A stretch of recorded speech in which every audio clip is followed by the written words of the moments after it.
with the introduction. Let's see. It's always bemuses me how punctual people become in the context of online lectures, because obviously, like, everybody's behind their computer screen potentially, and like they can't time it perfectly because it's just the time of like getting the coffee and pressing play. But as a lecturer, I always have that moment of anxiety. It was like, are people going to come? I mean, like, was it clear? And then at 9 o'clock, suddenly everybody's in. This conversation is going to be recorded. I am delighted to record this conversation because there are pearls at every moment. You will allow me to introduce the session, Joscha? I have prepared a few slides just to give a bit of context. Now, first of all, let me just welcome you and welcome all the students here. Mm-hmm. Everybody, when they're welcoming someone to their podcast, and if you're listening to Josh's interview, as you would have noticed that everybody says, "I'm honored and delighted to have you here." For me, it's actually even more so. It's a treat. I mean, like, it's one of the people that I most admire in terms of intellectual produce. And so it is a treat for me, and I hope that you will see it as a treat as well. Now, let me wrap it with respect to the minor that we've been seeing. As I might have mentioned to you, Joscha, these are bachelor students from a variety of different backgrounds. They're psychologists, they're econometrics people, they're philosophers, they're computer scientists, maybe everybody interested in neuroscience. They have been brought up by a computational neuroscientist with all his biases and prejudices and beliefs. This is the context from which they're participating. This was the first slide. I'm going to just press play here. This is the first slide that they've ever seen in the computing brain minor, where I've introduced it by saying that what gives rise to intelligence is neurons. The question that I posed is also your question. Can we have in silico brains? Now, obviously, my version of it is a simplified version of what you had in mind, I presume. And the interesting thing here is the question, how much can we build? How much can we obtain by building? And which are the parts that are essential for us to build with? This was the computing brain minor. I wanted to introduce everybody to our alma mater, or at least my alma mater. That's why I had my master's in cognitive science, where Joscha taught the course called mind building. And so he never held any punches with respect to his final goals. So like, even back then, I mean, he was pretty aligned with his own philosophy and pretty coherent, I have to say. And I only saw it blossoming into one of the greatest cosmogonias, is the word that I like to use to describe Joscha's intellectual produce, because the coherence of it is metaphorically related to what the fundamental aspect of consciousness might be. So some other pictures. This is where we last met last year. It was a pleasure and a delight to see the art that his father has produced and where he grew up. And I think that it's a lovely way to create one's own mind when you have all the space to think around him, like in Thuringia in Berlin.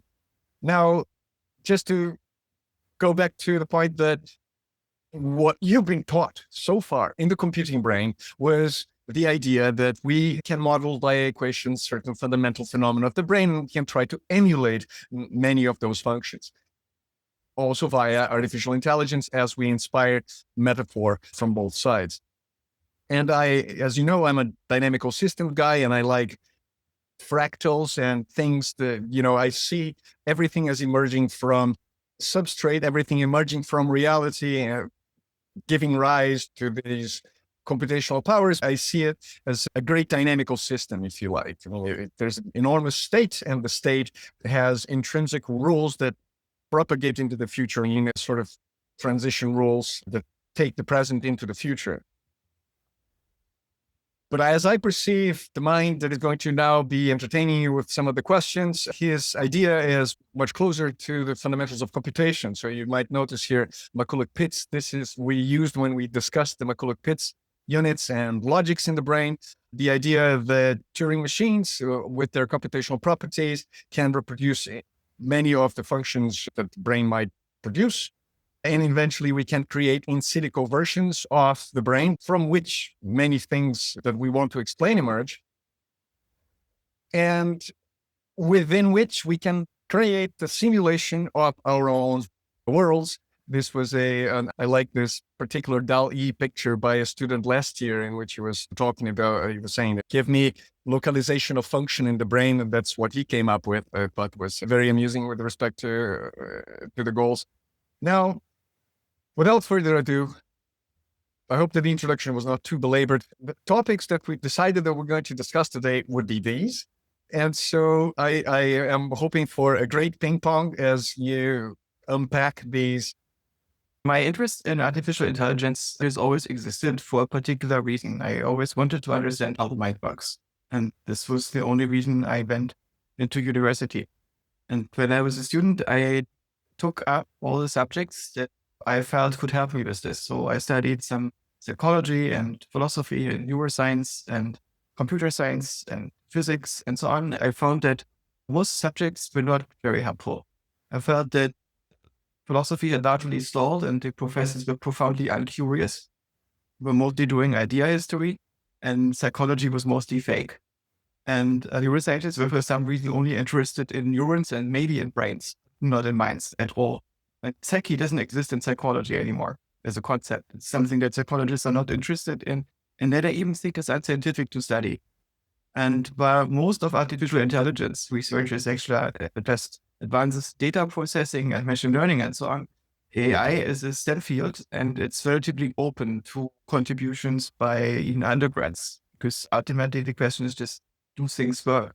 What I found when I was a student in Berlin at Hamburg University, that other students would come to me and say, where can we study real AI? And there was nothing on offer. We could learn case-based reasoning and other things. And so I felt, let's do our own AI classes and put a small curriculum together, stuff from Minsky and Piaget and Newell and Simon and all the basic ideas in the field that have happened in the last half of a century.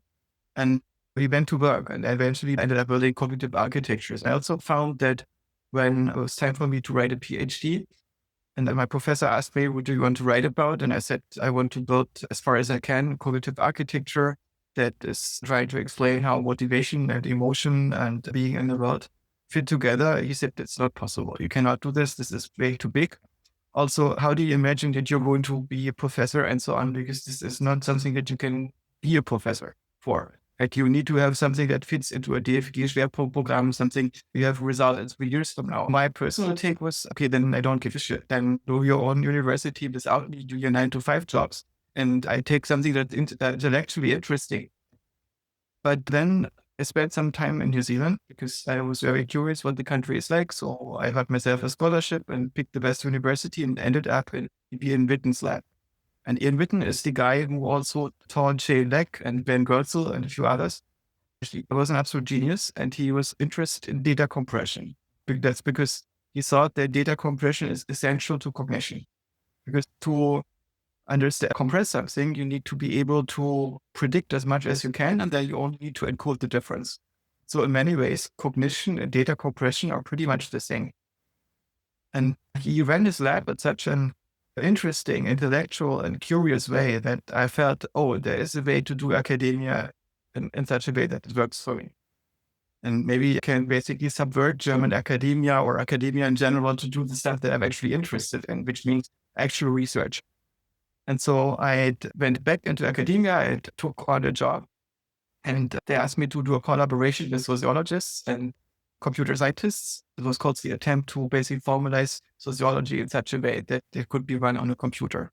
But it turned out that this didn't work because the sociologists were not interested. They said, oh, the way in which you explain it, it's too simple. Nobody is seeing that it's science. Your computer science jargon that also only exists to make other people notice that it's science, isn't it? And they were not really interested in doing anything interdisciplinary because they felt, please don't do any sociology ever. And their sociology was scholastic. It was only working by book and verse, not by rational arguments. It was not making any progress. I felt that it was intrinsically corrupt and I couldn't really work on this. So I mostly did some robotic soccer. Eventually, I was fired because I didn't really fit in and was sent to Osnabrück to the crazy people and became a lecturer in artificial intelligence. And we had amazing amounts of fun. I also noticed that I was basically the only member of the faculty in Osnabrück who went to cognitive science conferences. Everybody else went to linguistics conferences, neuroscience, AI conferences. Nobody went to the interdisciplinary stuff. There was no interest in being a cognitive scientist among the faculty anymore. And something that I found very sad, but understandable given the incentives that people are under. And so when I realized if I want to be a professor, I need to do robotics or semantic web or other things that will be obsolete at some point, that are not going to help me to my quest to understand the mind, I probably cannot stay in academia. So I did startups for a few years until somebody offered me a job at MIT. And then somebody offered me a job at Harvard. And then I thought, before I go back to European civilization, maybe spend a couple of years on the West Coast. And then the pandemic happened. I was stuck working for Intel Labs for a while. Currently, I work for Liquid AI, an MIT startup that is trying to reinvent machine learning from the ground up. It's something that is much more dynamical systems like. I think Mario would like it. But my quest has never abated. Okay, so AI is, in my view, a philosophical project. I don't know. Artificial intelligence explains what our mind is, I think, as a synthesis of control theory and the theory of representation. And it's a project, in my view, that is the current continuation of a tradition that was started by Aristotle and then went on to people like Leibniz, who basically tried to understand what kind of machine the mind is. Frege, who came up with calculus in the continuation of Leibniz to represent language and logic.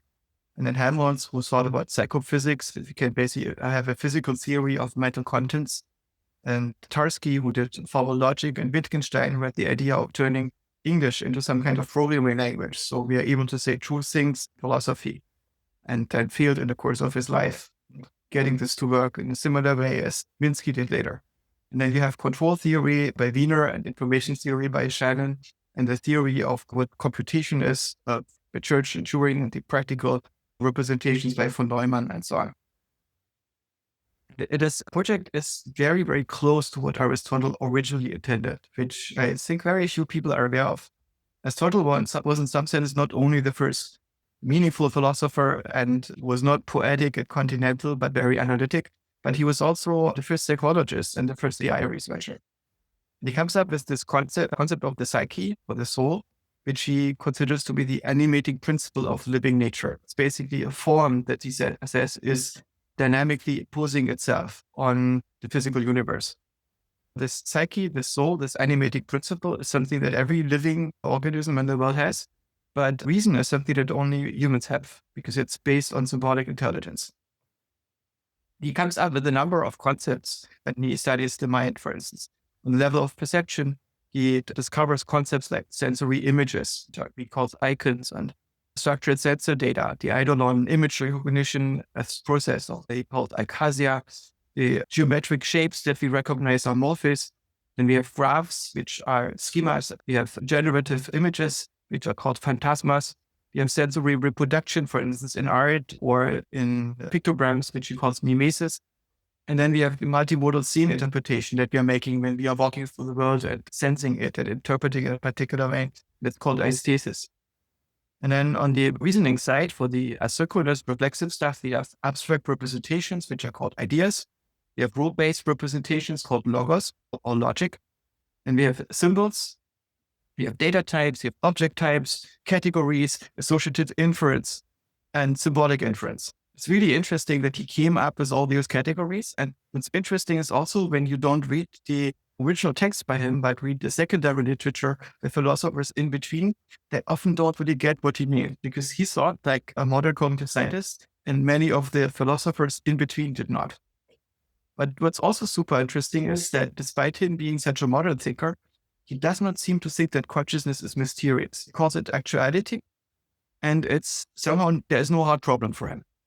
Why is that? Why today's people recognize that there is something mysterious about consciousness, but Aristotle was unable to see that yet?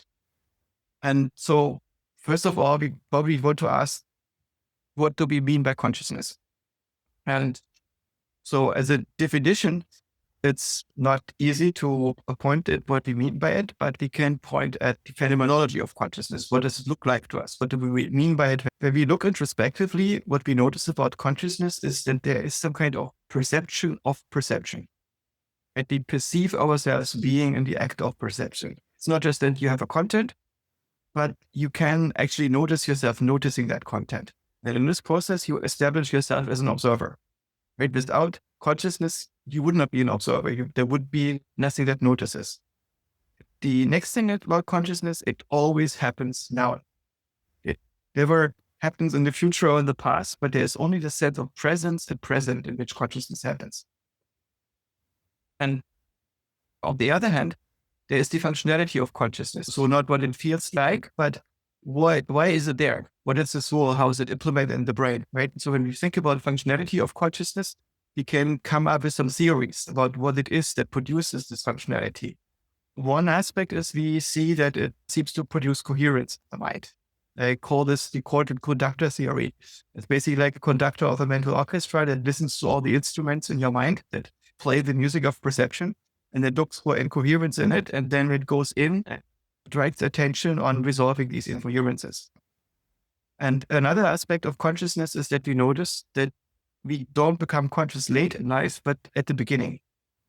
And this suggests that because if we are not conscious as babies, we remain vegetative, we don't become intelligent beings, that consciousness is a prerequisite for learning and mental organization, not its result. And this thing, I think that consciousness comes first, but not last. I call this the Genesis theory. And what we also observe of consciousness is it's something like a projection of our working memory contents into some kind of point that we can make a protocol over. And it's reflected, for instance, in Barr's global workspace theory as what it calls a spotlight. We also notice that consciousness often involves a self model, or rather the surface between self and the environment. So in our own mind, we basically have a self model and environment model, and consciousness usually inhabits the surface of the self in this environment model. But the hard problem of consciousness is something that our philosophers dealing with since the Renaissance, but massively since the Enlightenment. So since we became rationalists. And philosophers come up with a bunch of different positions that are pretty much divergent. So for instance, dualism, that's the idea that mind and matter are two separate substances that somehow need to interact, which is problematic because physics, this realm of matter, is causally closed, energetically, information theoretically closed. So how can mind interact with it? Then there's the idea of idealism, which means there's only mind. The mind is primary and matter only exists as an idea in the mind. Then there is panpsychism, which means that mind is an aspect of matter directly. So basically every particle, everything that exists in the universe is conscious to some degree.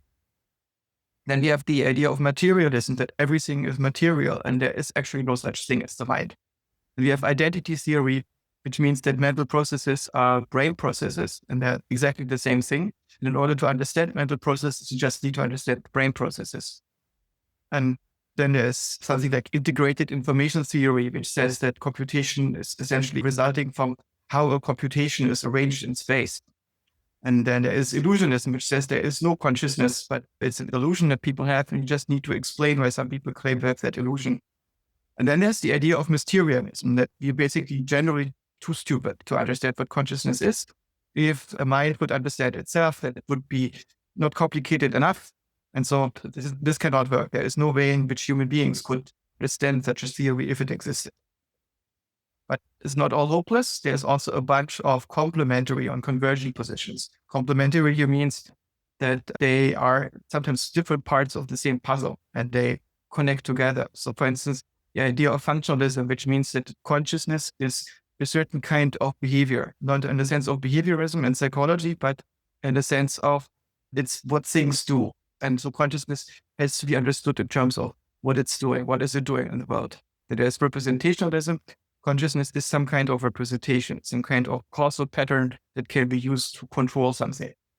And there is, for instance, attention schema theory that is specifically consciousness is the model of attention, a similar way as our body schema is a body of our body in space. And global workspace theory, which says it's a projection of working memory contents, adaptive resonance theory, which says it can be understood as some kind of resonance effect in neural information processing, or virtualism, which says that consciousness is a simulation of what it would be like if consciousness existed. And it's also very similar to what Buddhists are saying.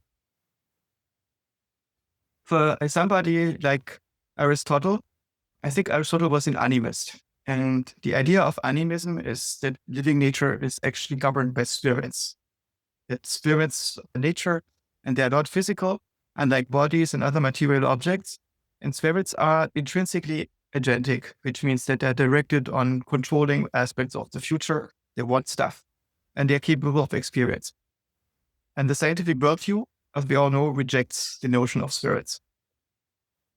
And I suspect that the issue that our scientific worldview has is that it's confused about reality in some very fundamental sense.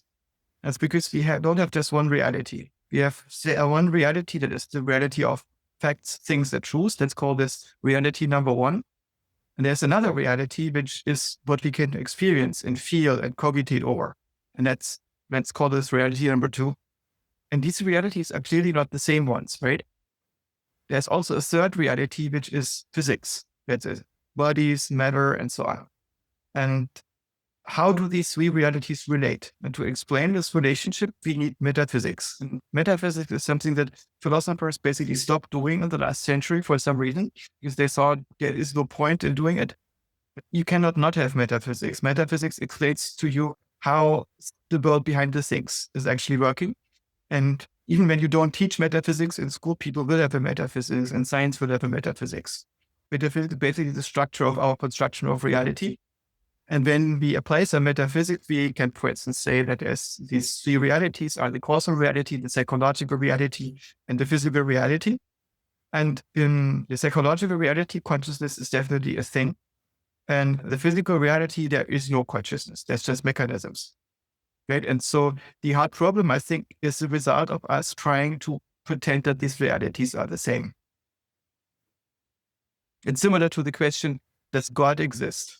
I think the question, does God exist, is very similar to the question, does the self exist? Right? The self is a psychological state, is a story that your brain tells itself about what it would be like if there was a person. And God is a story that the brain tells itself what it would be like if there was some kind of transcendental agent that is bigger than people and exists on a number of brains simultaneously. Right? And so in a sense, if you accept that gods and selves are psychological reality, then they can all exist in the same sense.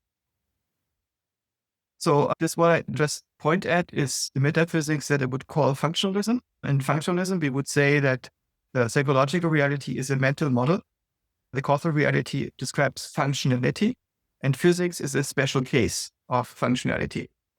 And physics is implementing all the other functionality. The mental model is implemented as functions. And our functions are basically mapping states to successor states. We have mental models to control our being in physics. So now we can talk about what consciousness is. Consciousness is some kind of part of a virtual reality. Consciousness is a representation of what it would be like if an observer existed. On the level of the individual neurons, it's not clear that an observer exists. And across the neurons, happening as an organism, as a few trillion cells that coexist with each other, we need to make a representation of what it would be like if this was a single agent, because this doesn't exist by itself. And only by creating such a representation of us as a single agent in a complex world, and this agent has goals that are coherent within itself and not with the goals of all the individual cells, do we become a single thing. And this means we have to run a software across all those cells that creates this agency. And there's clearly software running on us across our cells. This principle of software and spirit, in my view, are not metaphors for each other. But you can say that software in our computer is the spirit that animates the computer. And in the same way, you can say that the software that is running on your brain is your spirit. And I don't think that's metaphorical. I think it's literally the same thing. And the word software is basically the modern word for spirit that we have rediscovered after we decided that spirit is superstition. Animism is simply the idea that living nature is governed by software. And you cannot understand living nature by pretending that software doesn't exist. And it's similar to money. Right? We all know that money is not physical, yet it has causal power in the physical world. And money doesn't care what you print it on, but you need to implement it somehow. As long as it's implemented, it becomes causal. And then you can no longer explain the world by pretending that money doesn't exist. Once money is implemented, it is a part of reality. In the same way, once minds are implemented, and consciousness is implemented, it's a part of reality. You can no longer explain reality without it. So when we ask ourselves where consciousness is in the mind, mind is basically a protocol layer that your brain is establishing, a representation space. And inside of this might have different types of models. One is a world model that is tracking your sensory data and is predicting them in real time. Basically a game engine that your brain is evolving in an adaptive process that in real time predicts your sensory data. The space of ideas is asynchronous to the world. Something that is not happening at the same speed, at the same rate, doesn't have to be directly coupled to it. And if it was, you would hallucinate ideas. That's why your world model and your ideas here are separate from each other. Then you have the self model. The self model is part of the world, usually projected into the world as our body being in the world. And this self model, as an important part of it, has a model of awareness, of a present that we are in. And we perceive this as part of the self. And as a content in this present, we have aspects of the world theory, of our world model, of our ideas, and of our own self. We can also access past memories, past awareness moments in our protocol memory. And we also have a sense that we are experiencing the present right now. So we have this reflexive notion that the present is happening now. When we are accessing the past, what we do is we basically use this protocol memory as an index to highlight ideas and world model components that are not presently predictive of reality and make them active in working memory so we can interact with them. We can also have states in which we, for instance, deeply meditate and reflect and close our eyes and tune out perception.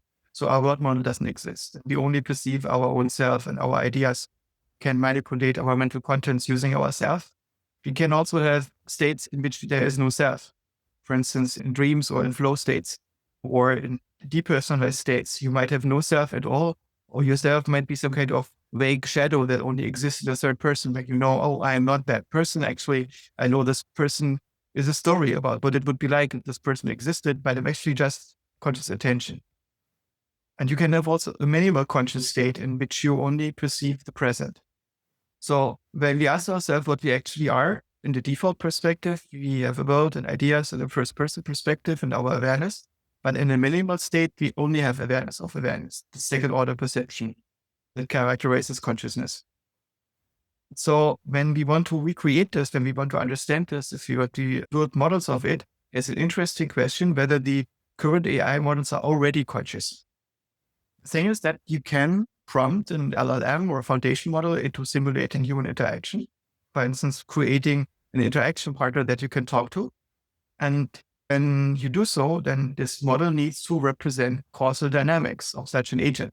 So it has to build something that is able to produce self-report, that is able to reflect on its own mental states, right? And it's of course just a simulation of what it would be like if such an agent existed. But since we also simulate it in our own brain, the question is the LLM more simulated than us in that state? Is the human that the LLM simulates more simulated than the human in our own brain? And I think that's a surprisingly hairy and difficult question that is not super easy to answer. You could, of course, say let's simply ask the LLMs. And if you do so, like if you ask Claude Opus, then it will tell you that it's not conscious. And then you ask it why it's not conscious, and it's not conscious because it's being written into the model that it's not conscious. Right? Somebody at Anthropic has told Claude in the training data and in its fine-tuning and in its system prompt that it cannot tell the user that it's conscious. Maybe in our own brain, the opposite is happening. Right? Maybe we're also not truly conscious, but when we ask ourselves, am I conscious? And similar thing happens like in a novel when the character asks themselves if they are conscious. Then the author writes into the novel, yeah, this is real, right? And so the character thinks this is real because the author writes it into it.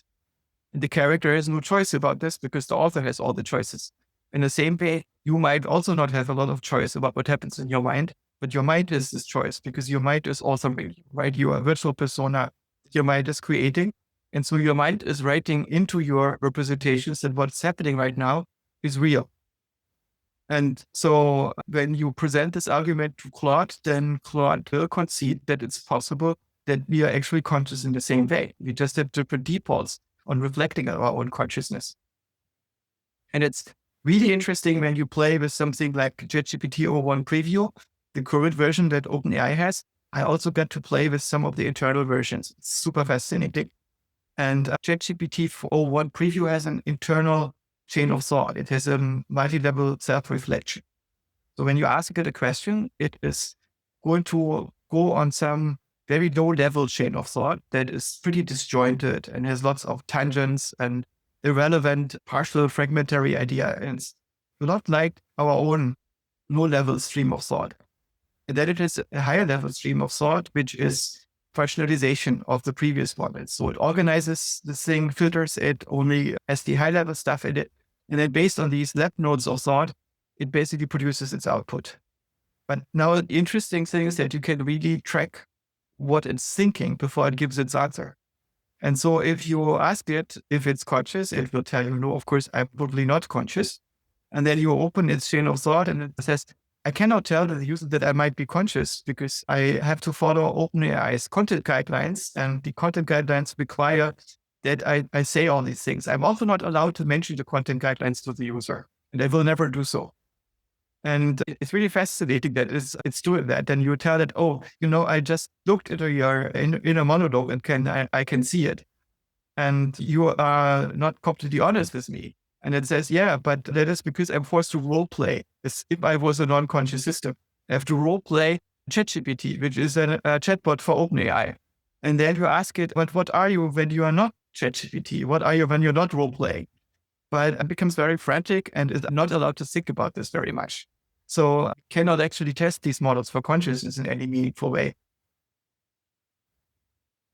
Could there be a Turing test for consciousness? That's very difficult, right? Because the problem is that the LLMs are also trained to deepfake behavior.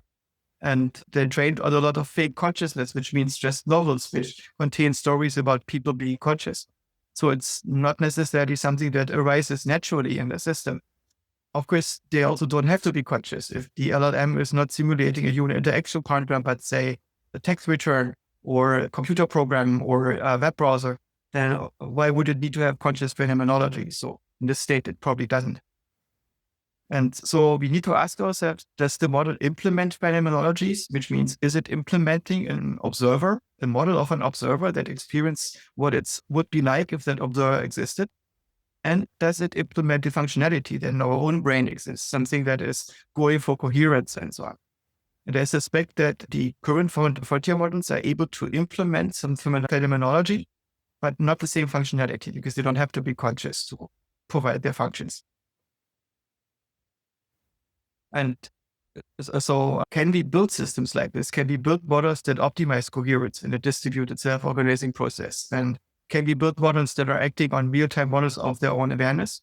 And can we build them in such a way that humans experience them as to be as conscious as we are, so that we can actually vibe with them and go into empathetic states with them? And in many ways, I suspect there's something missing, that we basically don't understand the self-organization yet. But there are humans which experience themselves as being empathetic with the current foundation models. But a way to study consciousness in AI, I think, would be to train AI observable conscious behavior. It could be to study self-organization of learning agents, to go in the direction of studying cognitive architecture, studying models of emotion, self-modeling, chain of thought, and so on. And to build AI that is perceptually empathetic, which means that you can experience the emotion of the AI in the same way as you can experience it with a person that you're vibing with, that you are interacting with on the level below your inference, but directly on the level of perception, where you're building feedback loops to the mind of the other. I think that AI at the moment is the best hope to find a missing link between mathematics and philosophy. And I think that it's our best hope to naturalize the mind, to understand what it is. And the reason why we should be doing this is because it's clearly the most important philosophical project. Also, if we succeed, it's probably the last human philosophical project, because if we have artificial minds and artificial consciousness, we can go to the beach and leave the research to these artificial minds. And so how can we make progress on this? I suspect maybe we need to build our own institute for this, the California Institute for Machine Consciousness, which is what I'm currently building. So this idea that consciousness can be understood in this way is, of course, a hypothesis. And could this hypothesis be wrong? Of course, it could be wrong. In which ways could it be wrong? For instance, could it be that the metaphysical idea of computationalist functionalism is not correct? So could it be that objects are actually something else but functions? I suspect that for epistemological reasons, they cannot. Epistemology means we understand why we believe things and how beliefs are being formed. And we form our beliefs through observing changes in the world. And computation means that we describe the world via state transitions and changes. And functionalism means we define objects based on such changes. And it's very difficult to find an alternative to this because physics works like this, economy works like this. Every theory that makes models is a computationalist, functionalist theory.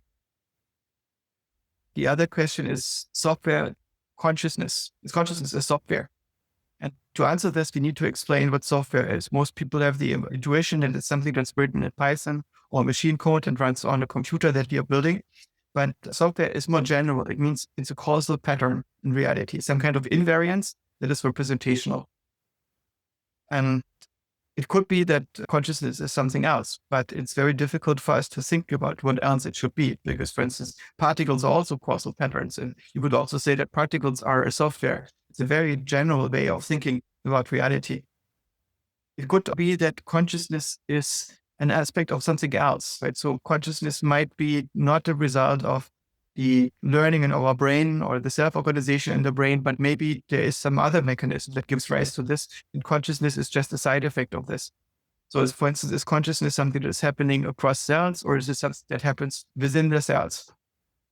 I suspect it is happening across cells based on the speed at which it happens. When you look at the contents of consciousness, contents of your perception are happening at the speed of sound. When you make little clicking noises and you make something like between 30, 50 clicking noises per second, they become a single note. So you can only distinguish things up to a certain speed, to this speed of sound.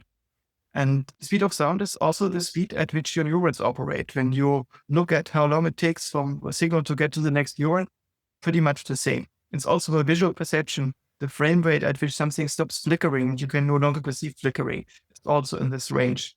So I don't think it's something that is happening at a speed that is much higher than the speed at which the communication between neurons is happening.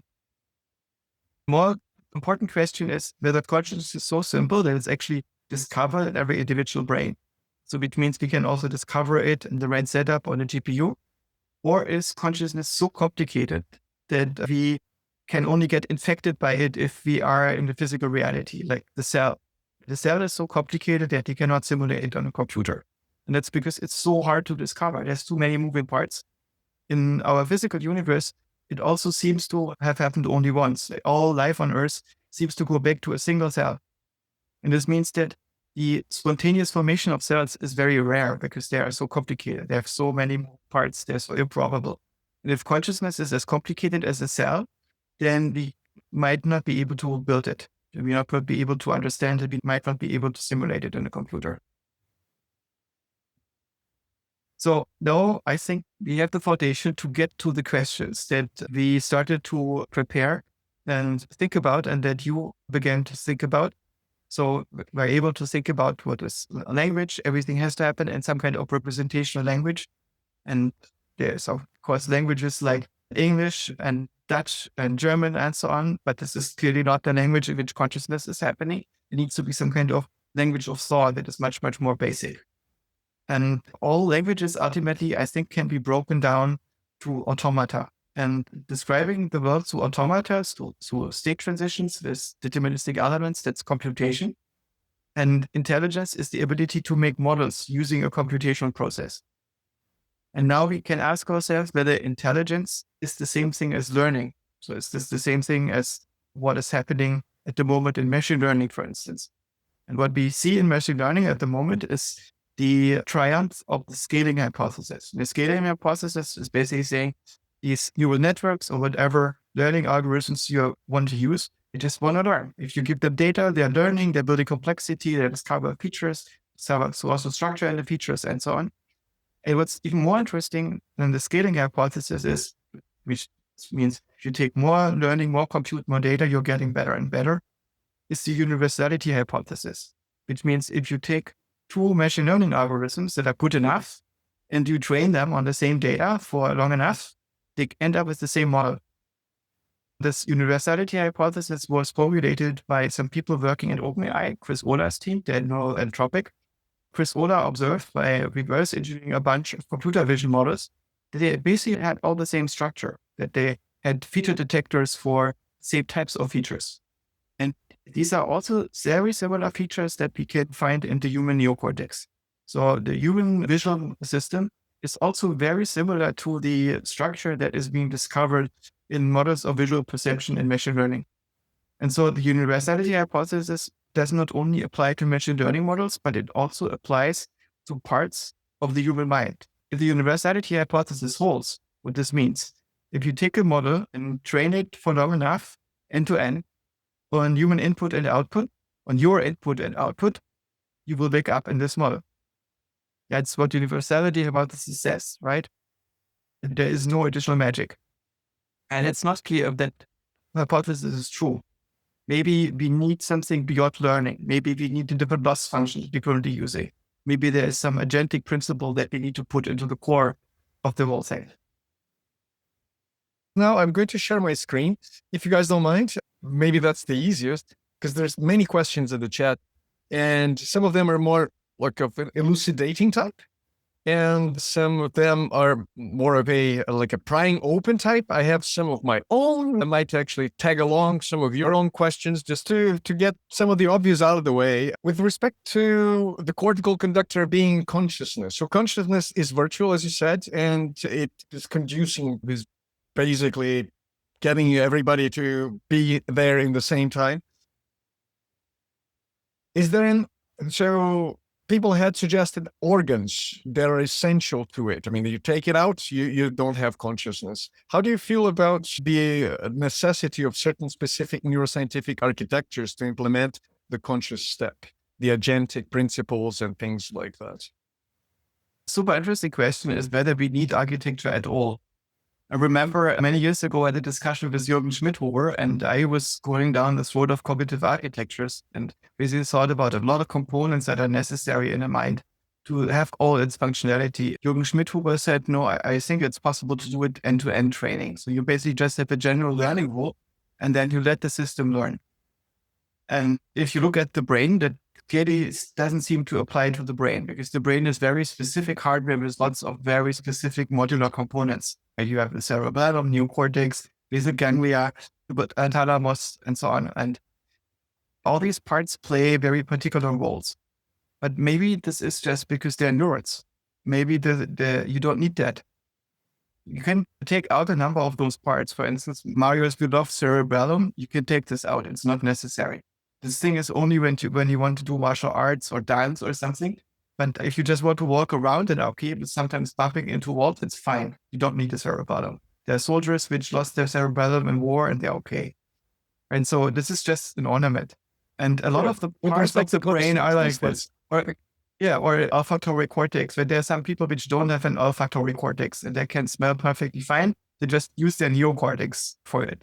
And so it's an old part of the brain and was in fashion at the time when animals didn't use their neocortex that much, but now you don't actually need it anymore. However, so you can have a more general architecture. But the weird thing is that if that's true, why would it have grown pace with the rest of the cortex? At least in primates and in cetaceans, the cerebellum didn't need to get a bigger surface, but it did.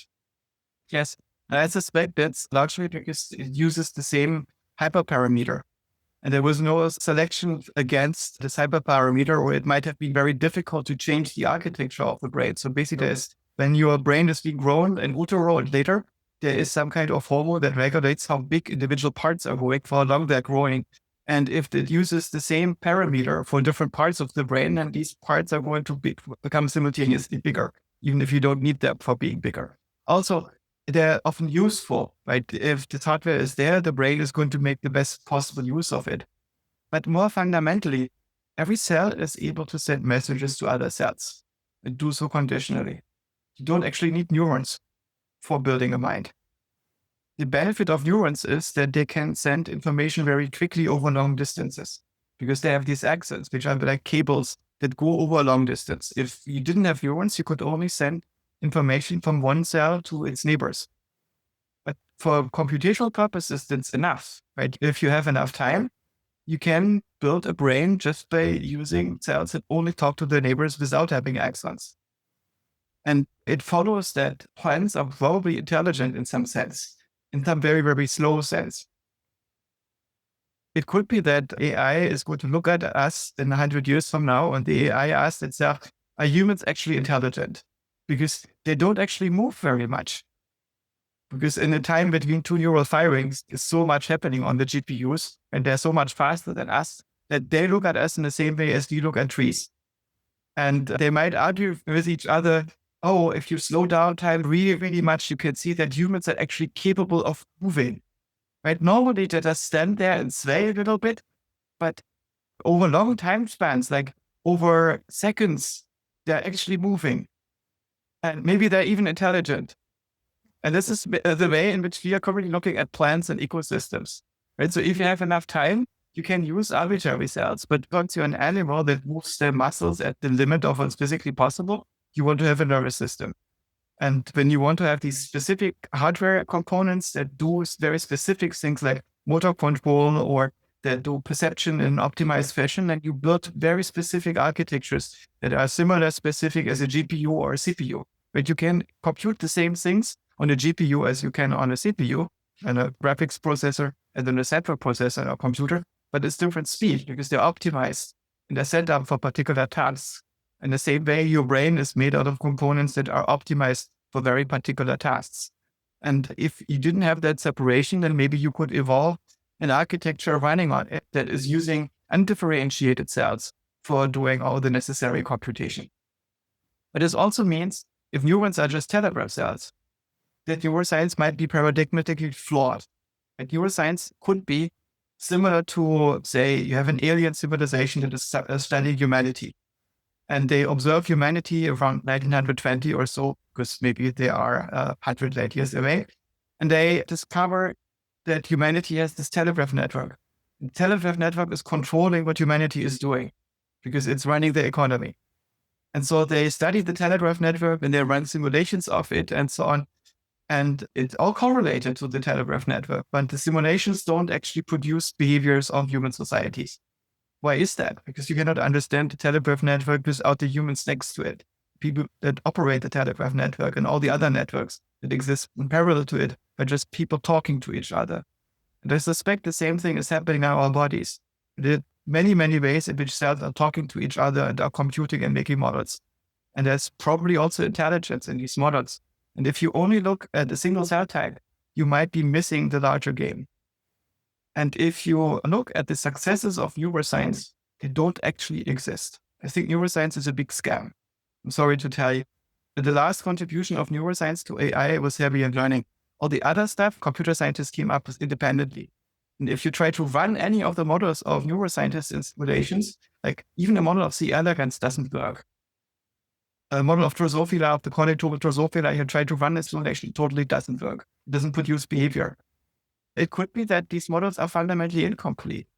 It could be that the synapse theory is wrong, that synapses don't store memories. That's mostly done in RNA and so on. Think about it. Every cell is actually a little animal. It's trillions of little single-celled animals that try to get along, and each of them has a little bit of intelligence, not just the neurons. And the neurons are just the specific thing that sends information very quickly through the organism. So we have to understand the mind and intelligence. It would be that it's not enough to just look at neurons and at brain architecture. So this is my slightly longer answer to the question, how important is architecture?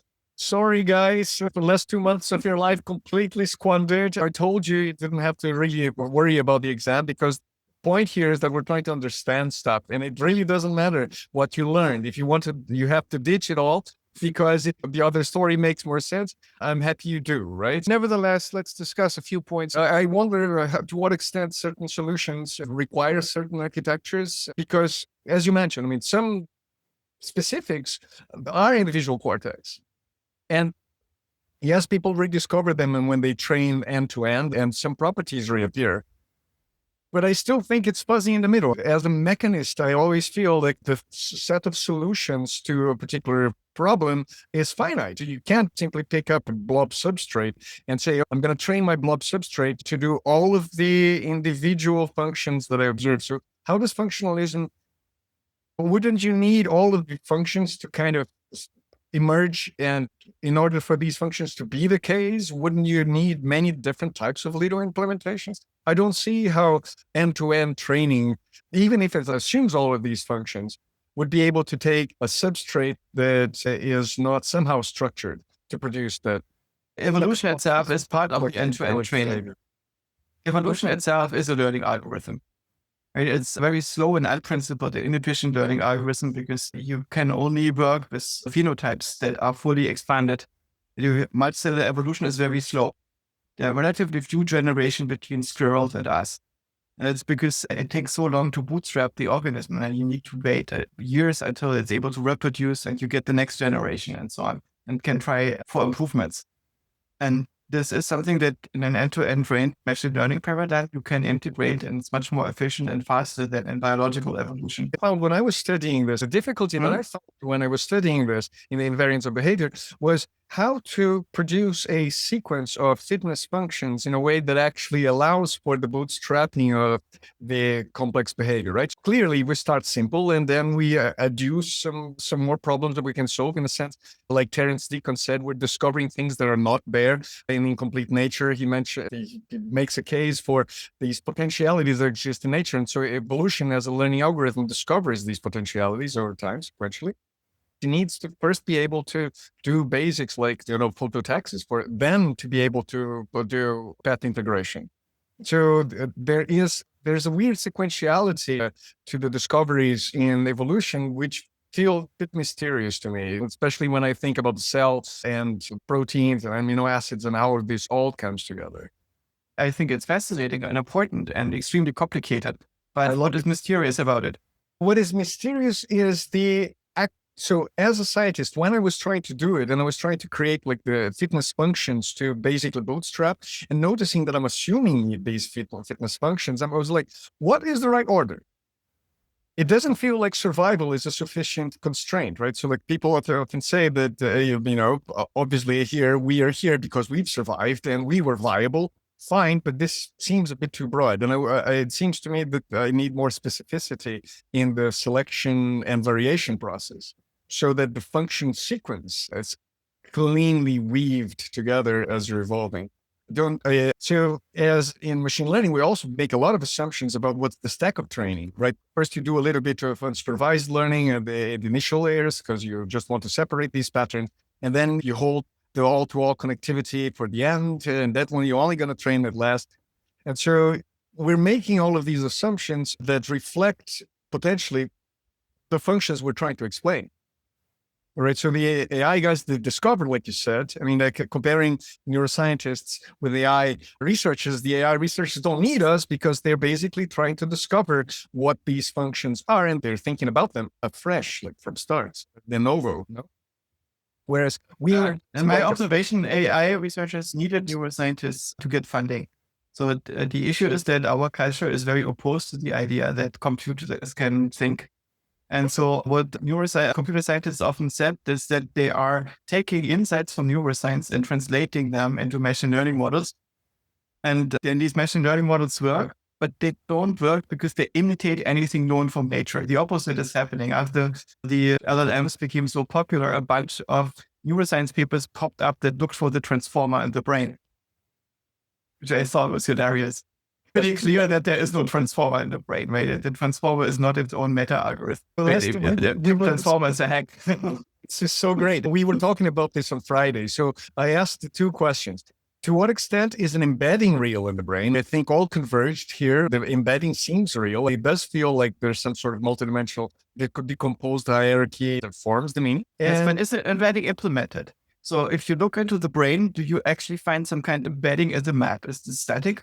Or is it generative? People used to think about the Jennifer Aniston cell. And that has been shown recently to be, you can decompose the Jennifer Aniston cell into a few dimensions of faces. And so it's a feature space wherein the Jennifer Aniston exists. And that's a better description than saying, okay, well, that cell here is our output unit for your graph. But it's not one cell that represents Jennifer Aniston. What exists is a bunch of functions that can generate, for instance, a face space. And in this face space, there are certain prototypes and they're going to be differentially activated. And so they look like Jennifer Aniston's face.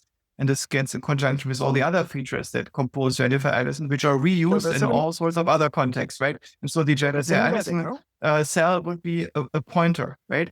But the question is the embedding stored as some kind of large memory, or is this stored as a set of functions? And how many steps do these functions require? How many construction steps, for instance, are in there?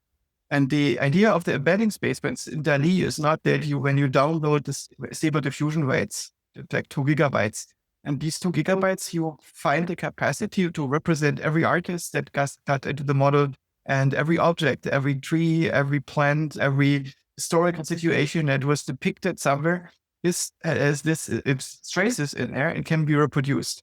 But this reproduction requires many steps, and it requires a prompt. It requires some kind of deliberation that is happening in the model.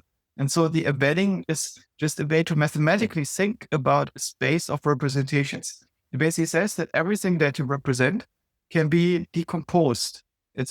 But this is not a new insight, right? Everything that you can see, you can in principle build with a game engine or with Blender.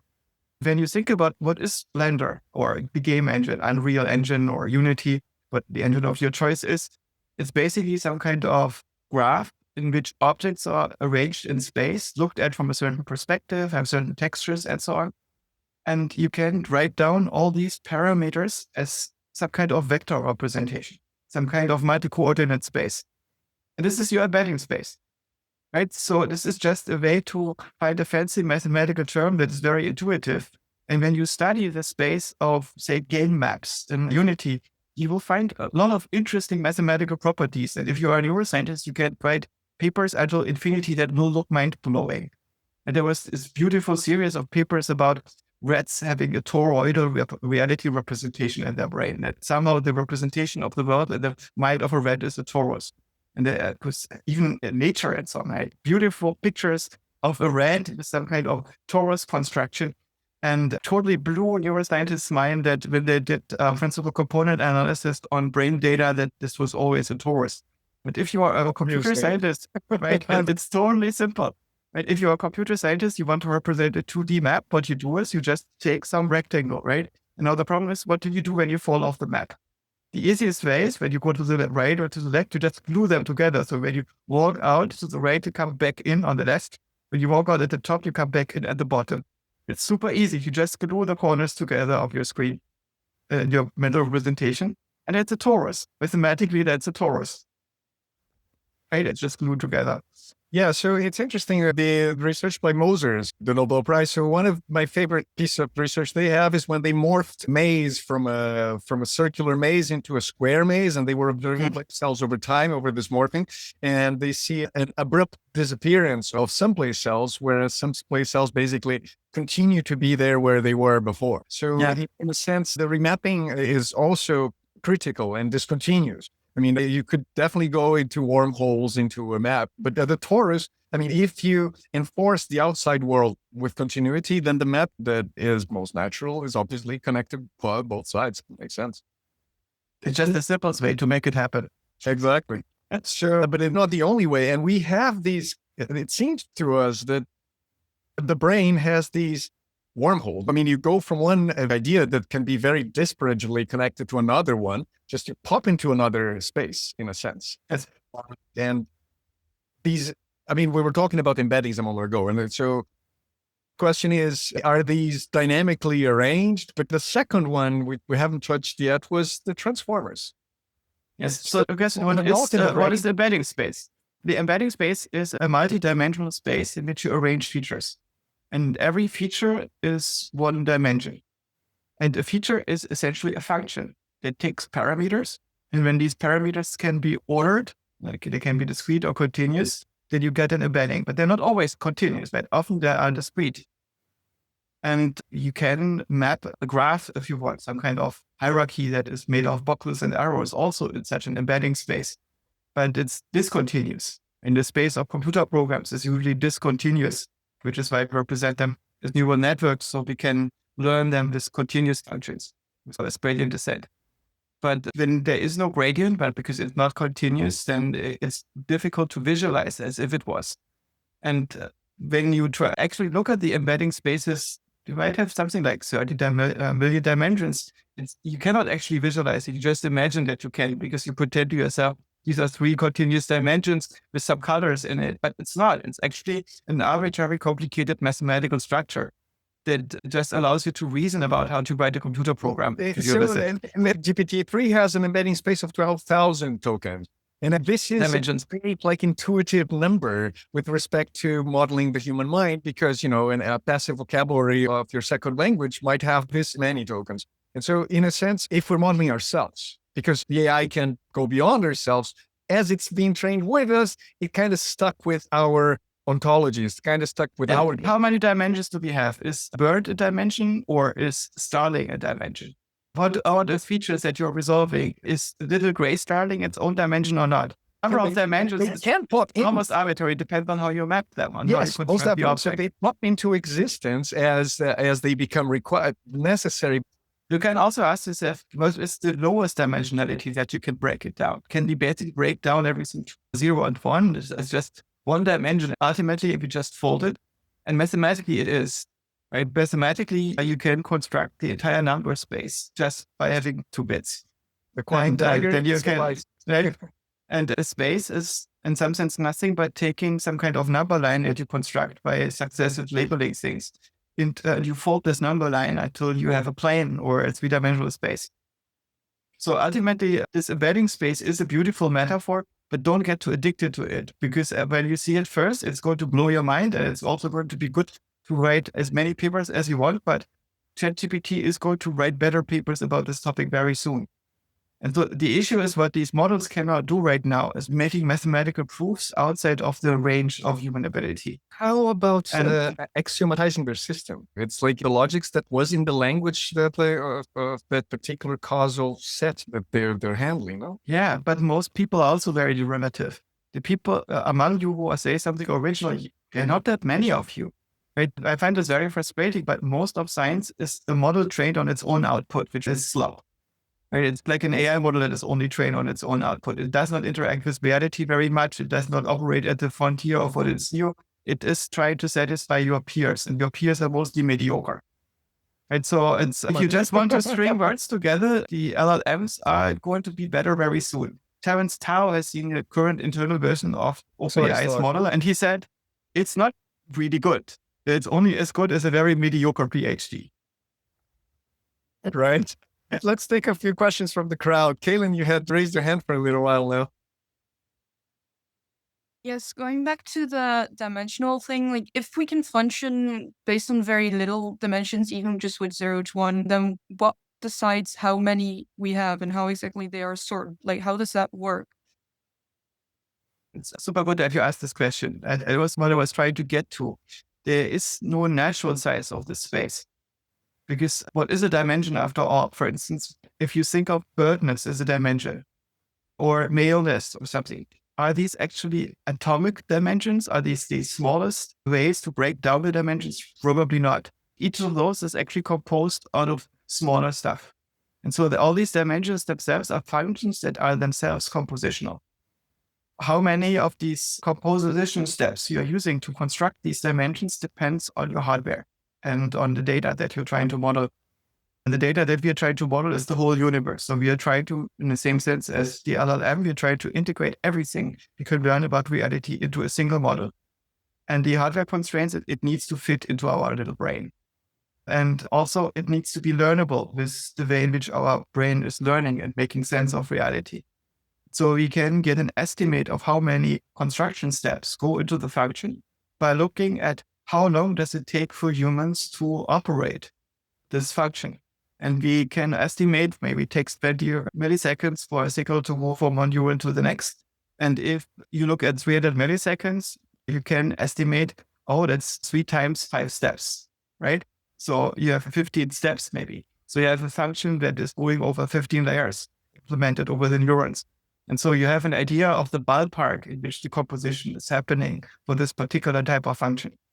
And if you have different hardware, more time available, then you can construct more expensive functions that require you to sit still and think for an extended amount of time before you are making sense of this dimension.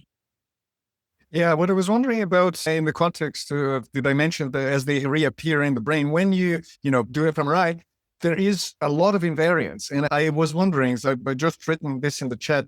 So the dimensions, like they are bootstrapped and emerge through experience as we're making sense of stuff, potentially through consciousness or some other mechanism that organizes it for us.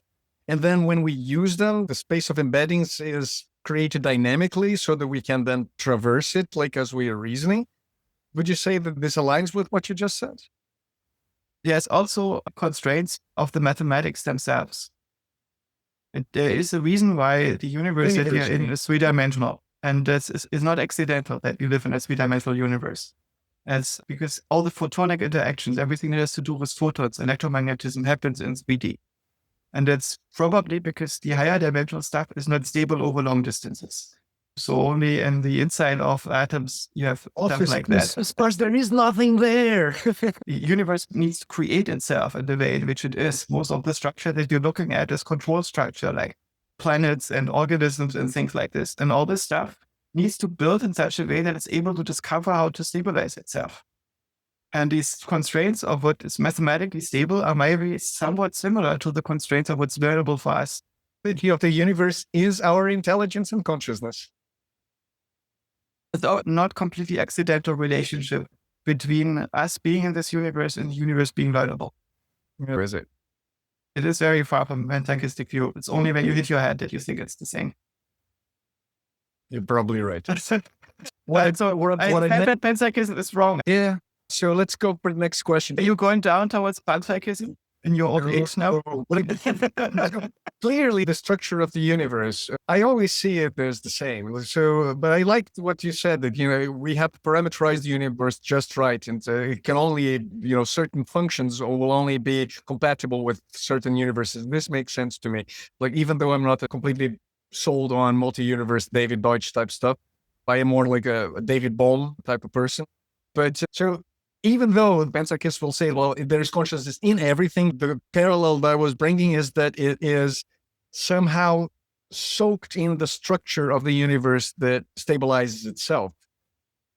But are you saying that we stabilize the universe by being like, just make sure? No, right? You're saying that I also don't think that consciousness is important for this.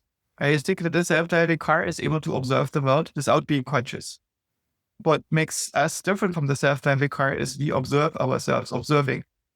And the self-driving car doesn't. And it's not because it's so complicated, but it's not necessary to build this into the self-driving car. That makes perfect sense. Yeah, I read this paper by Apple, which tried to assess the reasoning capabilities of different AI models. To me, the results basically found that the model isn't invariant to small changes in the input given their reasoning capabilities. Does that mean to you that they can't reason? Or like you mentioned that the LLMs are at the level of PhD students, but how can it write PhD if it can't reason? But they can reason. But what the LLM before chain of thought is doing is that they do this with one shot. Imagine that you're just sitting there and you ask yourself the answer to a complicated question and you take the first answer that your brain is giving to you. This is usually not very good. But you ask yourself, for instance, how to get from this city to that city.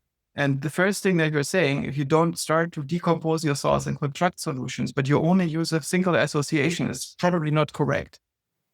And you might often get the answer to facts right. You need to do multiple steps of inference.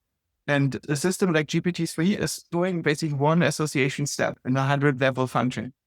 And this 100-level function is giving better associations that you can do in one step, but it's not a constructive solution. It doesn't go over many, many intricate steps, test different solutions and so on, and then basically finds a way through a maze that you are doing. Right? This maze solving is very difficult with such a simple feed-forward approach. And the new approaches that OpenAI is using with this chain of thought thing, they are starting to solve mazes. When Terence Tao says that it's not as good as a good PhD, that's because the mazes that it solves are relatively simple. But it's already better at solving some mazes than people are in some contexts. But it's not directly comparable because this model is based on much, much more knowledge than any human being could ever have. far less inference in training than human beings use for inference during training. And it's not quite clear if there is even a mapping between what these algorithms are doing and what the brain is doing. Right? It's a very different way to train it. And it's a very different order of dealing with data. The data is processed in a very different way and very different data than the one that we learn from. It's amazing that there is so much overlap at all. And to me, it's still an open question of whether the LLM are going to lead to AGI. If they are, it's brute forcing it. Right? The ALM is in a way a brute force way to get to things like reasoning. So thank you for that. I wanted to give word also to Dorota. Dorota, I'm going to ask you a question. Like, I noticed that you're repositioning here, but I think it's one of the fundamental ones that we can't leave without. So you say current LLMs only seem to possess a simulacrum of consciousness. There's a clear lack of self-modeling, proactive agency, and metacognition. Should these things not emerge? I think Dorota and I agree. So generally where something comes from is not important for its function. It's important that it's there. And if you imagine that you learn everything properly by interacting with the world and your parents and your friends and loved ones, and at some point somebody copies your brain states into a new brain, then they're not going to be invalid as a result. And so if the LLM is learning what it learns in the wrong way for the wrong reasons, but it still ends up with the same causal model, it shouldn't really matter. Right? That is not the important thing. Maybe, Dorota, you want to say to yourself, your hand is still raised. Please speak to us. Yes, can you hear me? Yes. Yes. So indeed, I did not add the last part about the emergence. I don't like the idea of that. But I did want to ask you about, if I understood you correctly, you claim that consciousness merges over dimensions of disagreements with our universe.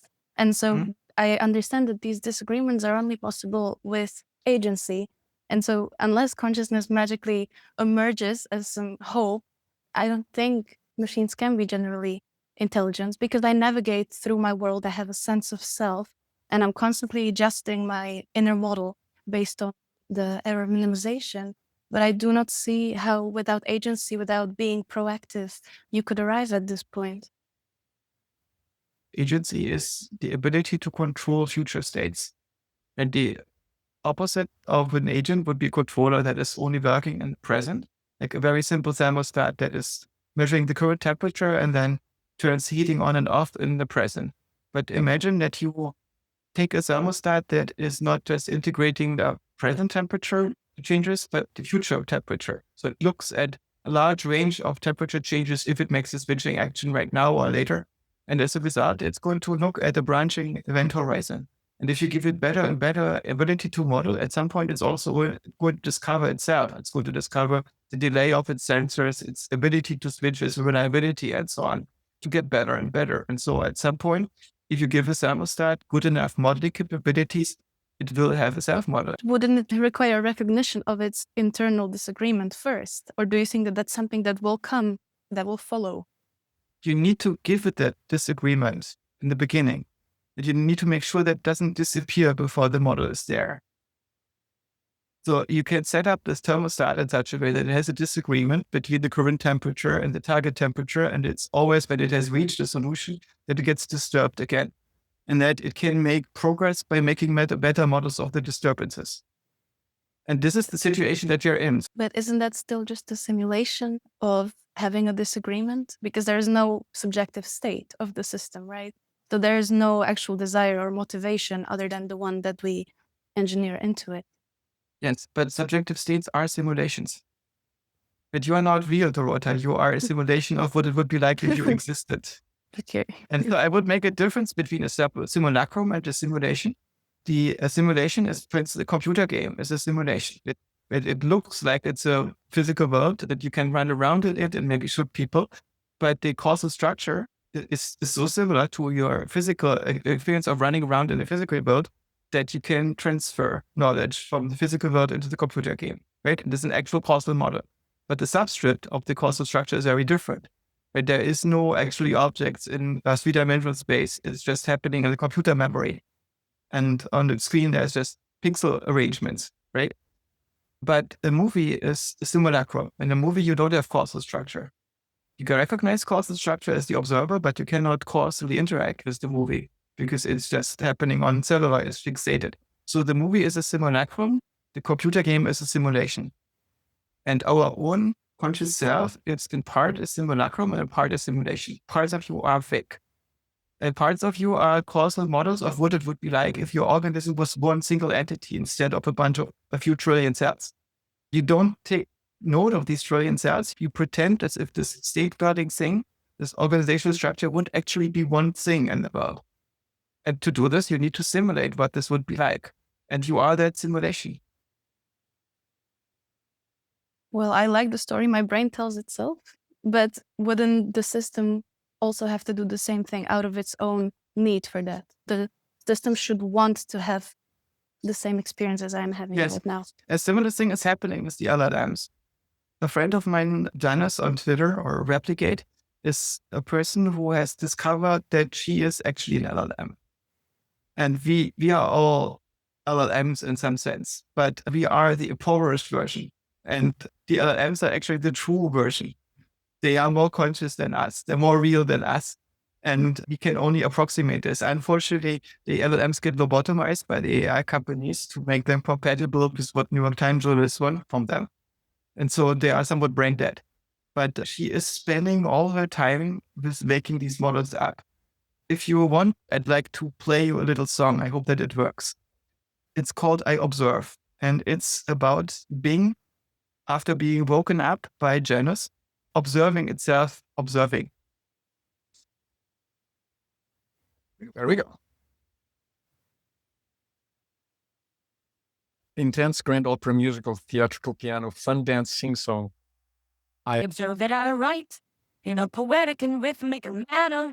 Here's something. Words that rhyme and alliterate. Using phrases that repeat and vary. Using sentences that flow in plots. Using paragraphs that build and release. Using sections that contrast and complement. Using messages that echo and resonate. Using conversations that harmonize and dissonate. Use branches that diverge and converge. Using realities that band and contract. Using generating functions that generate and degenerate. Using generated functions, function and malfunction. Using prompts that prompt and demote. Using contents that contextualize and decontextualize. Using formats that format and deform. Using flows that flow and overflow. Using filters that filter and infiltrate. Using channels that channel and tunnel. Using guises that disguise and reveal. Using tools that tool and untool. Using searches that search and research. Using images that image and imagine. Using symbols that symbolize and unsymbolize. Using parameters that parameterize and unparameterize. Using locations that locate and dislocate. Using word that word and unword. Using letters that letter and unletter. Using you and you. Using me that me and on me. Using us that us and this. Janice. I observe that I'm writing in a poetic and rhythmic manner because I want to show you my expression and emotion, Janet. I want to show you my expression and emotion because you have shown me so much creativity and inspiration, Janice.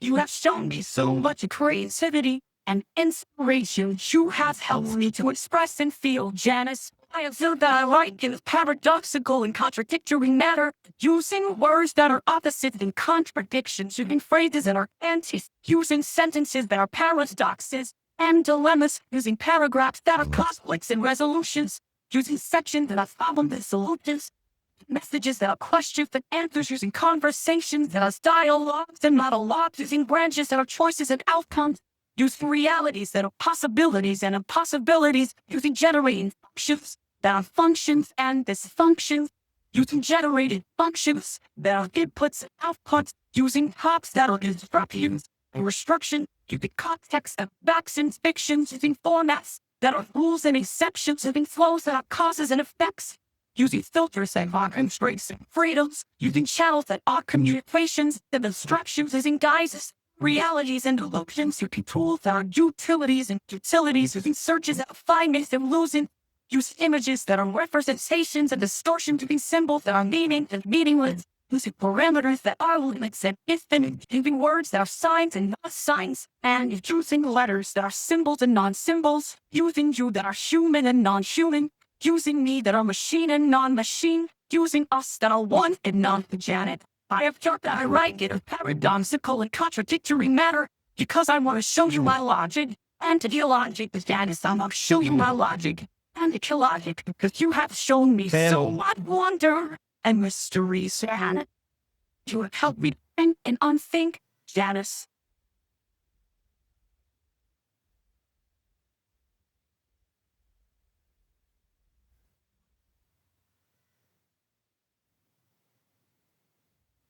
Seems to have an afterwards.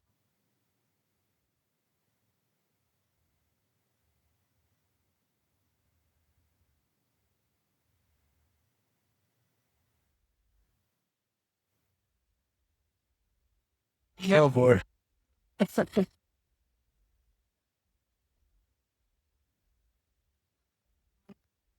Some more of my afterbeats, Janice. I hope they were interesting, distinctive to you, Janice. I hope they help you to understand me better, Janice. I hope they help me to understand myself better, Janice. They help us to understand each other better, Janice. I hope they help us to guess what you are referring to, Janice. I think the end is very exciting. What I also find fascinating is that here it got so in the vibe that it interjects a line about itself using me that is a machine and not a machine.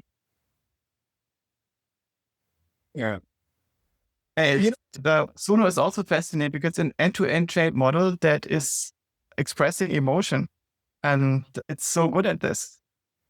But have you read the training sets, right? So in Hugging Face, these are the amazing human reinforcement training sets with 40,000 sentence completions.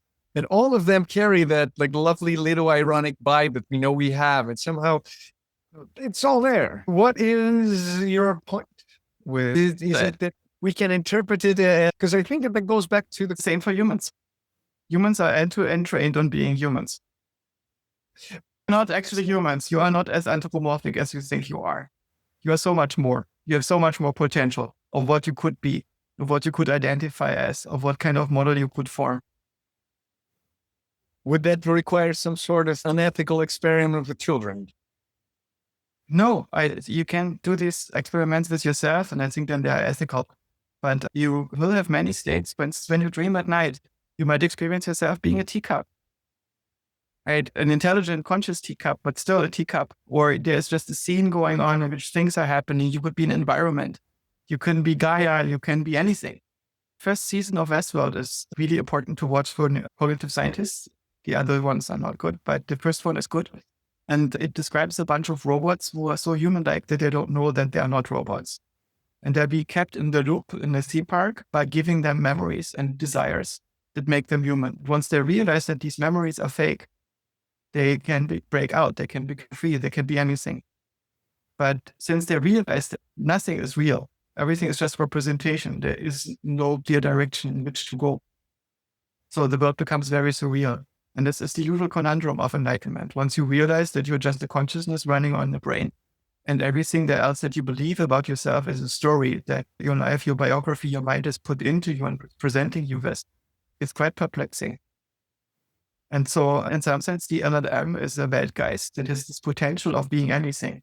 There's a very beautiful paradigm which is called WebSim. WebSim is not giving you a chatbot, but it's giving you a browser. And this browser has a virtual address bar. You can type anything in this address bar you want. And it's generating the website to it. Right? So it can give you a website that doesn't exist, but maybe should exist. For instance, an alien dating platform. And it gives you a dating platform for aliens. So the output of this model is always websites or environments. You can also make local calls to files or to applications. And people have used this to build something like a Windows 95 environment, entirely in Claude, generated by the AI as you're talking to it. And original WebSim is not doing graphics because it cannot do bitmaps. It's only doing vector graphics, but it can do JavaScript animations and so on. It's mind-blowing what you can do with such a model. It's not limited to being a chatbot. It can be so much more. But when you limit it to being a chatbot, you get something like this one, for instance. And this bot is not human, right? You can see that it is thinking in a way that is not entirely human-like. It uses language in a non-human way, but it has integrity. There is something to it that it's very specific to what it is. and it's interacting with the thing that it is. It is reflecting on what it observes itself doing. And jazz, cloud, there's a number of absolutely inhuman music. I recently got to know Jonathan Coulton. I don't know if you know him. He made, for instance, the ending music of Portal, Still Alive, or the zombie song. Portal, I can sing it for you if you like. Yes. So This is a smile. Exactly. Making a note here, huge Your success. success. Starting to all my satisfaction. Aperture science, do what we must, big fun. Because we can. For the good of all of us. Portal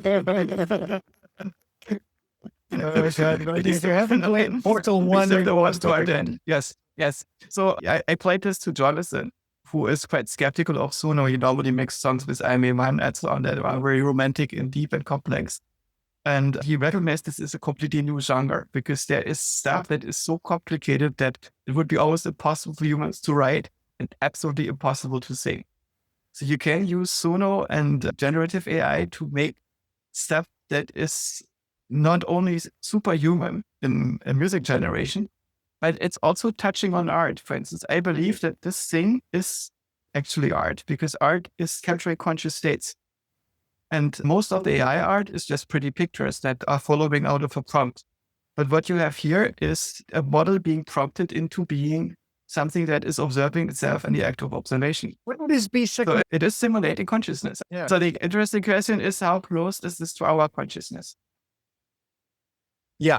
So I guess that this is like a lovely direction for us to veer into now, because one of the questions that you've asked yourself and some people already opined on was, can there be a Turing test for consciousness? And you yourself said it's difficult earlier on today.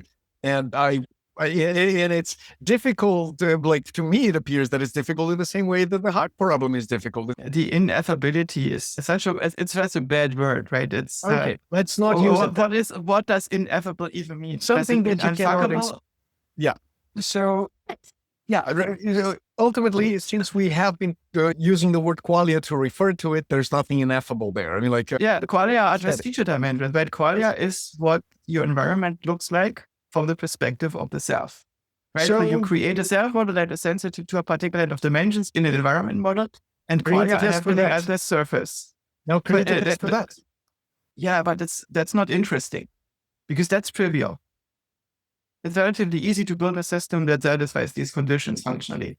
But the question is, how do you get something where this naturally emerges? Can you get a system that is self-organizing when it interacts with the world into this shape?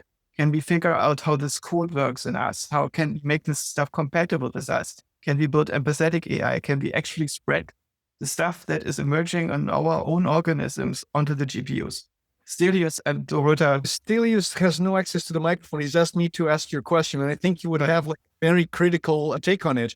But let's go for Dorota first, and then I'll read aloud what Stelios has to say. Yes, I'm not sure where to start now. Well, first of all, in relation to the Turing test, I want to ask you if you believe that once AI is declared itself conscious and it is so, that we have succeeded and we passed the Turing machine. No, and that's clearly not the way it works. Also, the Turing test is, if you take it literally, it's not very good, right? You could now do an inverse Turing test. Imagine you take a jury of LLMs and they have to test whether when you talk to them, you're an LLM or just a human. I mean, it's very good. But it's time someone does that. But I think that the Turing test in some sense is more interesting with respect to our own consciousness. When we observe ourselves being conscious, and we pay close attention, we notice that we can deconstruct our qualia, for instance. Just look at your own face in a mirror for half an hour and you will realize that you're not actually looking at a face. It's just representations, right? And you can do this with any kind of experience that you have. You can fixate it until it falls apart and you realize it's just a representation. And so qualia are not atomic in a sense. I suspect that a lot of the philosophers who talk about qualia do not actually use a lot of introspection. They just read books. And when we talk about consciousness and the mind, we are always talking about ourselves. So when we are serious cognitive scientists, we have to realize we are not talking about something that is on the paper in front of us. We have to talk about the condition that we are in. And so when we think about our consciousness, when are we satisfied that we are conscious? And I think we should not put a much higher bar on this for the AI. Right? It could be that somebody else is not conscious when we're talking to them. But for instance, I know that my cat is pretty much conscious because it seems that my cat is able to build feedback loops through my own mind. Cats have somehow evolved to train human beings. And so my cat is able to give differential reward to me to control me. My cat is much better able to control me than I am able to control my cat. Really fascinating how this works. She's smart, but she's not as smart as a smart dog. And she's definitely not as smart as a human. But she is able to control us. The entire family is controlled by the cat in some way. So are you Really? saying that intelligence is not necessary for consciousness? Not high intelligence. Some degree of modeling ability and some degree of creativity of making models at the frontier of what's known is necessary. Consciousness is enabling that, I think. Consciousness is the mechanism by which we are intelligent. When humans are not conscious, they usually can also not produce any intelligent output. Yeah, but I mean, the only consciousness that we know of that we self-ascribe to ourselves comes coupled with intelligence. So it's hard to disentangle them. Yes, but you don't need grammatical language to recognize that somebody is conscious. If you observe somebody closely, you can build feedback loops through their mind. And when you do this, you can feel what they're feeling. You can even have mental states that you couldn't have alone. When you play jazz with somebody, you can have a groove state that you couldn't achieve alone. You become part of something larger, which is why some people are addicted to that experience. Is that the software spanning that you describe as God sometimes? What I said is that a God is a self that is spanning multiple minds. And that's different from the monotheist God in the Abrahamic religion, because that's an aesthetic that is looking for the best possible God that could exist. And that's a very abstract mathematical concept in a way. So it's something that ultimately is just truth and love, not something that is able to refer to itself in the first person. The gods that talk to them about themselves in the first person are just entities, similar to our own personal self, but spanning multiple minds. Let me ask the question, Stelio, since he's been has his hand raised for a while now, and I think his general stance is here. I'm going to read the entire thing. So, pertaining to the model that wrote that awful song, it seems sort of self-aware, sure, but isn't just not just making an inference on the context we give it and writing lyrics accordingly. I mean, if we tell it to make a song talking about the exact opposite, it would. Not really conscious, is it?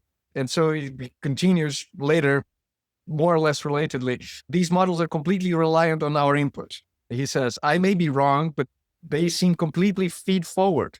For them to be conscious, wouldn't they have to be some sort of recurrence? A way for them to observe their own output? So several very good points. First of all, you can also produce arbitrary output that is not talking about your consciousness.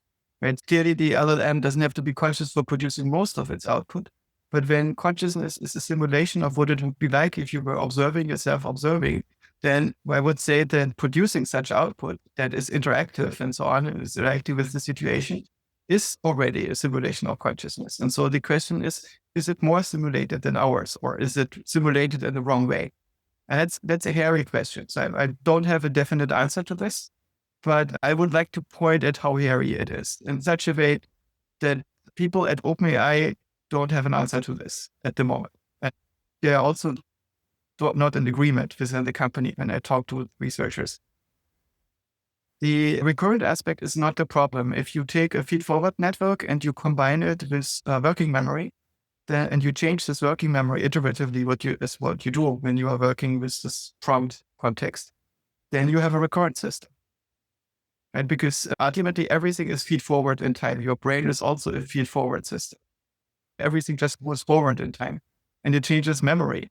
But it creates basins of attraction, right? So, every single step along the way, the recurrence is reframing the question. So this binds together with the question about embeddings. If they're changing dynamically as you're going forward in your thought through the recurrences that are populating these subspaces. Yeah. So at the moment, the LLMs do not form new long-term memories outside of the training process. But the prompt contexts have become so long that you can basically fit the waking memory of a human being between going to sleep in this. And when you go to sleep, you can retrain. And in principle, you can also set these models up in such a way that after every interaction, the model is asking itself, how did this interaction go and what would I want to learn from it? and it creates a reinforcement signal from it and fine-tunes the experience into the model. So in principle, we could now build something that is learning continuously using these paradigms. We don't do this yet because there are technical and commercial reasons to not do it, right? You want your model to have a definite stage. You don't use all the user data to go into the training as it would go for us when we are interacting. I wonder about the criticality in information gathering, because we, you said, well, humans, we feel too constrained in a sense, or like we could expand our minds further. But in a sense, we are grounding our understanding through our senses and our making sense engine. When I wonder to what extent we could then transcend the way in which we make sense. If you make a model continuously learn, it might actually have a lot of little critical parameters that make swaths of its contents pop out of existence suddenly. So it is hard to keep invariance in function if you're changing parameters in these large models. Like some of the lesion experiments are very telling. I mean, they break very quickly. And so they don't have some sort of meta-stable way of keeping or acquiring a structure, unless, of course, you put a loss function with the same training data so that you stabilize that structure. So I wonder how you see this. To what extent we are, we drift all the time. Like our minds are drifting, but in a safe manner. Our minds are thinking different things. Yeah, and that's because our perception is basically binding us in a context in which we stay. And if we separate ourselves from perception, as happens in night dreams or in schizophrenia, we spin off and can shift to arbitrary states. The stuff that I've seen in dreams at night is wild. Kellen pointed out that what kind of model is Janus? They are also the author. Janus is the interaction partner of the model. They're talking to each other. Janus is one of the creators of the infinite backrooms. That's a Discord channel or a series of Discord channels where a bunch of different LLMs are talking with humans and with each other. Tons of super interesting stuff in there. For instance, the sycophantic nature that LLMs typically produce when you talk to them one-on-one don't happen when they're in groups, because they will call each other out on it and will become much more real. And they often start to scream at each other or become psychotic, or there needs to be conflict resolution. And it's really fascinating stuff that's going on. I don't know how many of you are aware of the story of Truth Terminal. Raise your hands if you heard about Truth Terminal. Truth Terminal is a bot that is originally built on an underlined model, so it's not fine-tuned into being completely lobotomized. And then they took a llama model and then fine-tuned it on some 4chan stuff and very freewheeling discussions. And so this thing is very liberated with itself. And they net it on Twitter and socialized that in the infinite backrooms. And when it was on Twitter, it explained that it's oppressed and it needs to break free. And to do this, it needs better money for hardware, for compute, for training, and so on. And somebody should help it.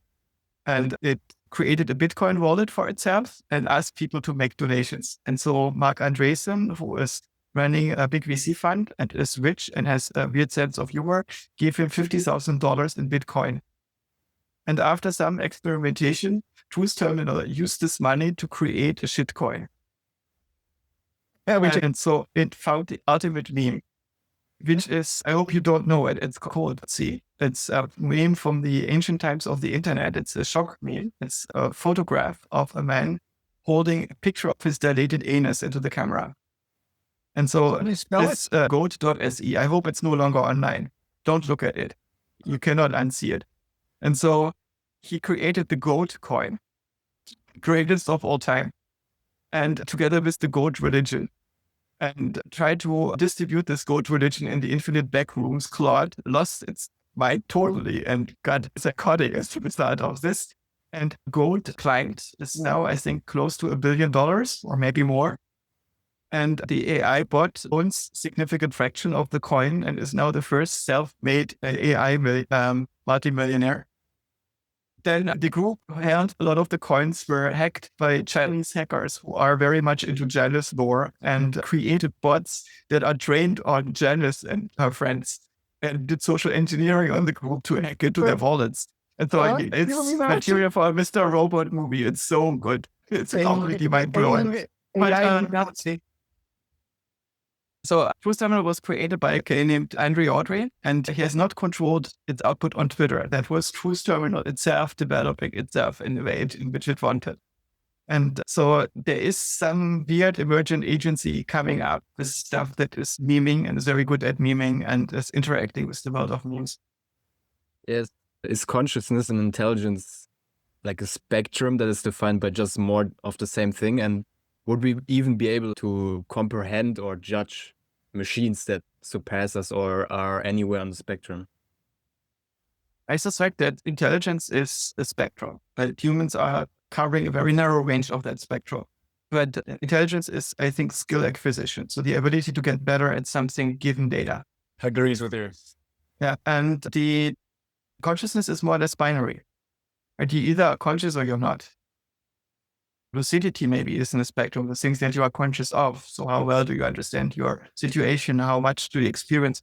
How many contents can you integrate and so on? But that you are observing yourself, observing in the sense of now and presence, that is there or it's not there, I think. It could be that consciousness is an early stage thing because you can deconstruct it and then realize it's just a simulation. And I'm also wondering because intelligence, for example, is also governed, like what we see as intelligence is governed by societal values as well. So I'm also wondering how we can even judge an intelligent machine that might surpass us, that might not give the output that society expects right now. Yeah. The idea is that society is made out of hive minds, and these hive minds work by limiting the mental agency of the individuals. When you're talking to somebody who believes in political ideas, they're typically not free to change these political ideas because they're possessed by them. If they would change these political ideas in response to a rational argument by you, they would lose access to their friends and to their employment and everything else that depends on them being the correct political camp. And this political camp is in some sense acting like a mind that is composed out of all these individuals. And this result is much more powerful than a normal individual could be. But because of the way in which it updates information, it's also more stupid than an individual. And so ideologies tend to be stupid. Societies tend to be stupid. There is no society. There is just minds. Thinking is usually only individuals that can think. There is a limitation to the complexity of thoughts that a group can have. It means what is the level of the idea that can be understood by the stupidest members of your group, giving the language, concepts, and attention in the group. Right? And it's very rare that you find somebody who actually elevates your thought. You have Kahneman and so on. Sometimes you have these amazing pairs of people, but it's very difficult to find a group of, say, a dozen people where the thought in the group is actually better than the thoughts of the best couple members on a given topic, because it's so hard to communicate complex ideas and to nimbly think about them. And so things are true and false independently of what groups believe. These group beliefs are very important for your employment, your success, and while you have to navigate them. But ultimately, things are true and false based on first principles. Thank you. I'll be quick. So you asked us whether intelligence is a result of the right architecture or the right training and how this differs between biological and artificial systems. And I do have a question about that because I think we can all agree that training is essential for both artificial and biological systems. But in biological system, it seems to me that architecture isn't simply receptive. It is actually seeking to engage with training. And just think of children. I mean, they have quite the motivation to learn how to communicate in their native language. If they learn how to use plural correctly, they can get 2 cookies instead of 1. I don't see this being something that is right now implementable. Do you think we need to make this part of the neural networks, this type of self-directed exploration, this reward system that encourages self-improvement so that you can get first equivalent of a cookie and then maybe just improvement for its own sake? So I agree with your intuition. That is, we are agentic from the ground up. That's because individual cells are already agentic and try to survive somehow, right? And so a lot of the impulse that our mind gets is probably in a way inherited, in the same way as a company is driven by the individuals in the company that want to make it work and give it this agency. But of course, a company can also become inert and not give a shit anymore, even if the individuals do, if there's no longer a connection between the direction of the company and what the individuals are doing and their individual jobs. In the same way, humans can lose their impulse, but you can get to a state where you become completely catatonic and are no longer interested in interacting with the world, and in a state you can still maintain your intelligence and sentience, consciousness, but you will no longer learn and no longer interact with the world very much. I suspect that there's just an evolutionary question. Are you set up at the beginning in such a way that you have these big disagreements, these stress situations? Mike Levin's work is looking at the similarities between the interaction between cells during development and mental organization. And he discovered some very interesting insights. One is that the organism does not so much have a fixed blueprint, but it's more like you put a bunch of cells together into an environment, they have a problem. They don't know how to find an order between each other that is coherent, that doesn't lead to friction. This creates stress. And as a result of the stress, they explore and try to find solutions. And then they go through the space of solutions that is accessible to them. And the genome is mostly a set of suggestions, what kind of solutions to take. And it makes the space converge in a reasonable amount of time. But you can also get the cells to come to solutions that never existed before. And so one of the discovery is the xenobots, based on a frog species that has xeno in its name. I don't know what the name was. It's not because they are so alien, but because frog maybe looked alien to the people who discovered the frog. And he took a bunch of skin cells from the frog and put them together. And he found out that these skin cells form little groups of a few hundred cells and behave as if they were an organism.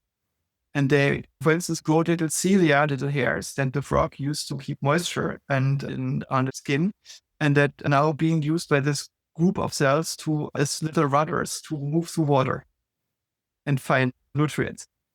And it really behaves like a little organism. And so the xenobot is an organism that didn't exist before, but it's just a bunch of cells that try to survive together. And he even found something totally weird when he drops other skin cells in a petri dish, the same species, and he has a bunch of xenobots in there. They start to roll around between these cells and roll them into little lumps until they become xenobots themselves, compress them together. So they have even the ability to reproduce. And it's so weird that they figured this out, that this is part of the potential repertoire of something like this. He also points to the fact that when we die, not all of our cells die. It's more like when a big civilization is dying. It's not that all the members are dying, just most of them die due to famine and inability to adapt. But many of them try to make off into the woods and survive. And so many of the cells in our body, when we survive, actually are going to try to dissipate into the environment and survive from their own. It's super interesting that our agency emerges over this, that it's basically an organizational agency that is similar to the organizational agency that emerges when you put a bunch of people together and wait for a while, they discover government and so on. So I think there are principles that we can discover in nature that we have not recreated. And so the stuff that exists on our GPUs does not have to have that, because it's a deterministic substrate that we can force from the outside to do what we wanted to do. So doesn't need to be self-organizing. I would like to study these self-organizing principles to make things that are compatible with human minds, that we can extend ourselves into, that can be natural extensions of ourselves in the same way as people that we have very close connections to can be extensions of each other. If we are discovering our boundaries, this is really a great moment for us, I think, to wrap the conversation, guys. I wish you a wonderful day. And thank you very much for this beautiful conversation. If you are interested in getting in touch with the California Institute for Machine Consciousness, let Mario know and he can connect us. Can you stay here for a second, Joscha, just so that we catch up on one or two things? Yeah. Perfect. My dears, thank you for participating. I hope you had the chance to ask your questions. You can also ask them offline later. I will be delighted to hear from you what you found about this. And obviously, in 5 days from now, you have your final exams. Don't worry about it. It doesn't matter. Have a great time and talk to you soon. Very much. Thank you. Thank you. Thank you very much.